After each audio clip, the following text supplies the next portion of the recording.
Hello everyone, कैसे हैं आप सभी लोग। आशा करती हूँ कि आप सभी लोग बहुत अच्छे होंगे, खूब पढ़ाई कर रहे होंगे और बहुत अच्छे से अपने पढ़ाई में व्यस्त भी होंगे। अभी फ़िलहाल आप लोग यही चाह रहे होंगे ना कि इस बार जो चांस हम सभी को मिला है वो हमसे कहीं कहीं चूक ना जाए इस बार, क्योंकि 2017 के बाद अब वैकेंसी आ रही है। तो एक जॉब मिल ही जाए और किसी न किसी तरीके से एक सीट हमारी हो जाए, यही सारे की सारे स्टूडेंट्स की कामना होगी। लेकिन इसी के साथ ना हमारे दिमाग में बहुत सारी कन्फ्यूज़न भी चल रही होंगी कि कहीं ऐसा ऐसा होगा कि अगर अभी हम पढ़ाई नहीं कर रहे और हमारे हाथ से जॉब निकल जाए। हम इस बार बहुत ज़्यादा कन्फ्यूज़न में हैं कि अगर हम पढ़ाई करेंगे तो हमें हमारे पास सिलेबस हमारा कंप्लीट है कि नहीं, हम किस तरीके से पढ़ाई करें। मतलब ये सारी चीज़ें ना सबके मन में चल रही हैं, मेरे भी मन में यही सारी चीज़ें चल रही हैं कि इस बार अगर सिलेक्शन नहीं हुआ तो मैं क्या करूँगी, और ये जो वैकेंसी है अब आएगी कि नहीं इसके बाद। तो ये सारी चीज़ें ना आप सभी की तरह मेरे मन में भी चल रही हैं और इन्हीं सब चीज़ों की ना हम टेंशन ले रहे हैं, तो कभी कभी डिप्रेशन टाइप का लगता भी है। वैसे तो किसी विषय को ज़्यादा सोचना एक तरीके से बहुत ज़्यादा मतलब डिप्रेशन से भी गुज़रना पड़ता है कई लोगों को। तो इसलिए ना ज़्यादा सोचना नहीं चाहिए, जो कर्म है उसे करते रहना चाहिए और हमें फल की चिंता नहीं करना चाहिए। होगा तो भी ठीक है और नहीं होगा तो कुछ और अच्छा इससे करेंगे। मैं ना फ़िलहाल अभी कोई टेंशन नहीं ले रही हूँ, मतलब टेंशन लेने की कोशिश नहीं कर रही हूँ।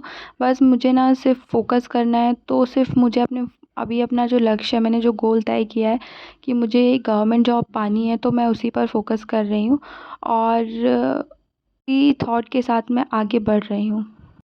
मैं शादी के पहले भी एक जॉब करती थी और शादी के बाद मतलब मैंने जॉब नहीं करी। और बीच में जब मतलब बीएड तो मैंने कर ही लिया था, क्योंकि मैं एक प्राइवेट टीचर थी। तो इसके बाद ना शादी हुई, तो शादी के जस्ट बाद वर्ग 3 भी निकली हुई थी।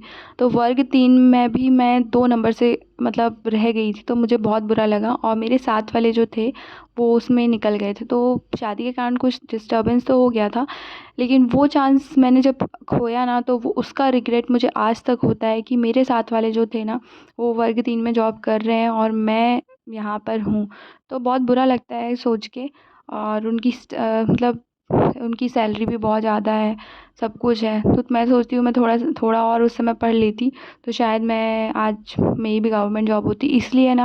इसीलिए मैं ये सब चीज़ें कर रही हूँ कि मुझे अब पढ़ना है, तो मैं थोड़ा पढ़ने में ज़्यादा ही फ़ोकस करती हूँ और वीडियोज़ मैं ज़्यादा ला नहीं पाती हूँ। तो इसके लिए आप लोग थोड़ा वेट करते रहते होंगे शायद मेरे वीडियो का। वैसे मेरे सब्सक्राइबर इतने ज़्यादा तो हैं नहीं कि वेट करें, लेकिन ठीक है। सारी चीज़ें अगर हम थोड़ा थोड़ा करके लगातार लगातार कोई चीज़ करेंगे तो उसका फल मेहनत हमें ज़रूर मिलता है। कई बार ना सभी मतलब कोई पूछता है कि सफलता का क्या मंत्र होता है, तो सफलता का मुझे लगता है एक ही मंत्र होता है, लगातार मेहनत करते रहना, लगातार कोशिश करते रहना, यही सफलता का मूल मंत्र है। और कोई सेल्फ स्टडी करता है, कभी कोई मतलब कोचिंग लेता है। तो क्या होता है ना, किसी को कोचिंग से फ़ायदा होता है, किसी को सेल्फ स्टडी से, किसी ना किसी को हर तरह से गाइडेंस की ज़रूरत पड़ती ही है। हम आम स्टूडेंट हैं और शायद आपके साथ भी ये दिक्कत होती होगी कि मुझे टाइम नहीं मिलता है, पढ़ाई नहीं करता हूँ, या कभी कभी ऐसी सिचुएशन आ जाती है कि हम अपने टाइम को मतलब अपने पढ़ाई को टाइम नहीं दे पाते हैं। और इसी के लिए ना फिर वो हम क्या होता है, जैसे आज मैं सुबह नहीं उठ पाई 5 बजे या 6 बजे नहीं उठ पाई, तो मेरा उस समय का जो टाइम था तो वो तो मेरा वेस्ट हुआ ही। उस बारे में सोच के कि मैं सुबह नहीं उठ पाई, वो सोच के मैं पूरा दिन वेस्ट कर देती हूँ। तो ये चीज़ें ना मेरे साथ हो रही थी। बाद में मुझे समझ में आया कि अरे यार, तुम सुबह नहीं उठ पाए 6 बजे, तो ठीक है ना, थोड़ा सा आगे और काम कर लो और इसके बाद फिर उसी टाइम को और मैनेज करके चल लो, तो वो भी तुम्हारा सुबह का भी टाइम मैनेज हो जाएगा, दिन का भी टाइम मैनेज हो जाएगा, और जितना तुमने रात भर मतलब किया है पढ़ाई के लिए, स्टडी के लिए टाइम निकाला है, तो वो भी मैनेज हो जाएगा। कितने भी बड़े विद्वान हो जाएं अपने विषय में, आपको भले ही कई साल से तैयारी कर रहे हो और आपकी जॉब नहीं लगी है और आपका एग्ज़ाम क्लियर नहीं हुआ है, तो आप अपने आप को ना सिर्फ ज़ीरो मान के चलिए। क्योंकि ये सोचिए ना कि मुझे अभी पढ़ना है, ये भी पढ़ना है, वो भी पढ़ना है, तो मुझे ज़ीरो से स्टार्ट करना है, सब कुछ करना है।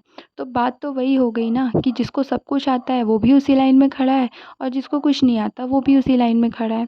हर एक इंसान को, हर एक स्टूडेंट को अगर सफल होना है ना, तो उसको ज़ीरो से ही स्टार्ट करना पड़ता है।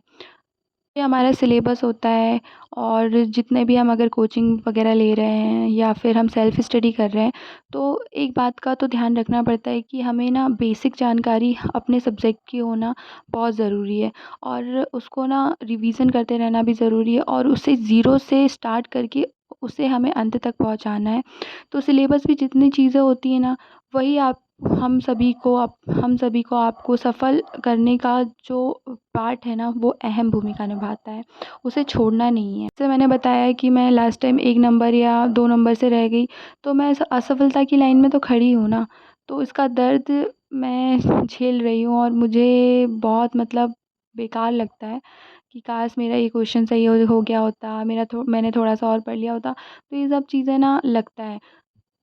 उस समय पीआरटी का पेपर तो बहुत ईज़ी आया था, लेकिन वही है ना कि अगर मैं पढ़ती तो शायद निकल जाता। तो ये सारी चीज़ें ना मैं अपने आप को ही दोष देती हूँ इसका कि मैंने पढ़ाई नहीं की, और उस समय ऐसा भी हुआ ना था कि मम्मी का भी डेथ उसी समय हो गया था, तो मम्मी के भी कुछ नहीं था, और सिचुएशन ही ऐसा था कि क्या बताऊँ। और उसके जस्ट बाद ही मेरा शादी का भी हो गया, तो बहुत मतलब चीज़ें अलग थी। लेकिन शायद मैं थोड़ा-सा और मेहनत कर लेती उस समय, तो शायद हो जाता। लेकिन वही है ना कि माता-पिता मतलब बहुत बड़ी चीज़ होते हैं, और एक लड़की के लिए क्या बताऊँ अब, माँ का होना मतलब अभी घर जाती हूँ ना, तो ऐसा लगता है कि मायका, ससुराल, मतलब क्या लगता है बता नहीं पा रही हूँ आपको, मैं हँसूँ कि रोऊँ, रहने दीजिए, इस बारे में बात नहीं करती, जाने दीजिए। एक लड़की के पास जब जॉब होती है ना, तो वो एकदम सक्षम हो जाती है। अगर उसके ऊपर कोई भी बाधा, कोई भी दिक्कत आए ना, तो वो उसे आसानी से सॉल्व कर लेती है। तो मेरे पिताजी का यही कहना था कि आप जॉब में रहिए, आप जॉब करोगे तो आप एकदम इंडिपेंडेंट रहोगे, तो इसलिए शादी के बाद फिर से मैंने रीस्टार्ट करने का सोचा है। तो मैं यही कह रही हूँ कि पीछे मत हटिए, जब आपने स्टार्ट कर दिया है ना, तो इसे आप नेक्स्ट लेवल तक लेके जाइए कि मुझे जॉब करनी है और करनी ही है। और इंसान को ना कभी हार नहीं माननी चाहिए, जैसे कि मेरे साथ हुआ। मेरी एक जॉब मेरे हाथ से चली गई, तो मैं इस जॉब को अब अपने हाथ से नहीं जाने देना चाहती हूँ। और जहाँ तक रही मेरे रिज़ल्ट की बात, तो वो तो वक्त ही बताएगा क्या होता है क्या नहीं होता है। अच्छा रहा तो भी आपके साथ शेयर करूँगी, और बुरा रहा तो भी आपके साथ शेयर करूँगी। तो आज का व्लॉग मैं यहीं पे एंड कर रही हूँ। कैसे आप सभी लोग मुझे थोड़ा सा कमेंट करके बताइएगा, और आज का व्लॉग आप लोगों को कैसा लगा वो भी बताइएगा। मिलते हैं नेक्स्ट व्लॉग में। नए होंगे चैनल पे तो सब्सक्राइब कीजिएगा। Bye bye, thanks for watching.